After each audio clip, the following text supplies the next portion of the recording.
Bố mẹ mà không mua cho con cái xe máy ấy, để con đi học ấy thì từ mai con không đi học nữa đâu. Nó Ấy đó. thì tôi nói thật cũng xa thật.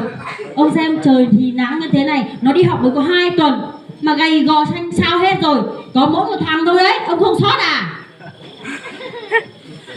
Hay là mua cho nó cái xe máy? Mua cái gì mà mua? Tiền đâu mà mua? Ông không thấy à, cái thằng Viên nhà bên kia kìa, nó về từ lâu rồi, có đi chở cô chở củi cho bố mẹ nó rồi, có phải đỡ bao nhiêu không? Xong nó đi xe đạp nó ốm ra thì không sót à? Sót cái gì mà sót? Cái ai chẳng sót. Mua cái xe máy hàng mấy chục triệu có phải ít tiền đâu. Ngày xưa tôi vác hàng mấy chục cây số tôi còn làm được, bây giờ cái đội trẻ con đi học có mấy cây số kêu đòi cái gì. Thời đại 4.0 nhằng còn thời ngày xưa. Trọ thì bảo là hỏng về láo, xong xe máy thì không mua, xong suốt ngày thì bảo là mình con trai tôi là phải thoát ly, cái này thì thoát vị đĩa đệm chứ lô. Ây da. Tổ hôm nọ vừa bán được con trâu 25 triệu kia kìa, mua con xe thoải mái. Alo, nhưng mà 25 triệu thôi. Tiền thì cũng son. Tổ Thôi, có mua mỗi thì một thằng thế nè.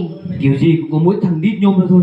Kệ, mua thì mua. Thế chiều nay đi mua. Bây giờ thế này, bà xong gọi thằng Quang xuống bếp ăn cơm. Chiều nay tôi với bà lên chợ Bắc Nẵng mua cho nó một cái xe máy vậy. Đấy, tình chàng. Quang ơi, xuống ăn cơm đó. Vâng ạ. Thì đấy, tao qua đón mày xong là mày bảo cả thằng Nhấn đó, xong là qua đón mày xong là ba thằng mình đi cùng nhau cho vui nhé. Ôi gì, mày yên tâm đi, tay lái lộ của tao mày phải tin tưởng chứ. Thế xong mai học xong mấy thằng mình đi lên Mù Lào chơi nhỉ. Ok thế nhá, mày nhớ chờ tao qua đón nhá. Rồi ok. Không biết à?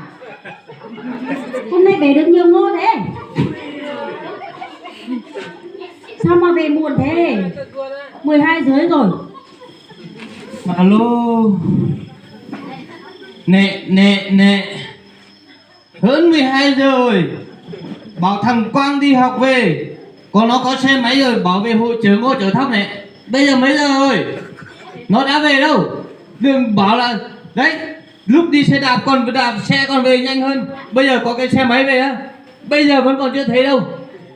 Ông này nó đi học bây giờ nhiều môn, lên cấp 3 rồi, lớn rồi, nó về muộn là chuyện bình thường. Nó đã làm cái gì đâu mà cứ thồn lên thế. Tôi không biết đi học hay đi làm gì tôi không cần biết, nhưng nó hỏng là tài bà. Tôi nói cho bà biết. Lúc nào cũng Vâng, đến nhà. Em từ từ nhé. Thằng to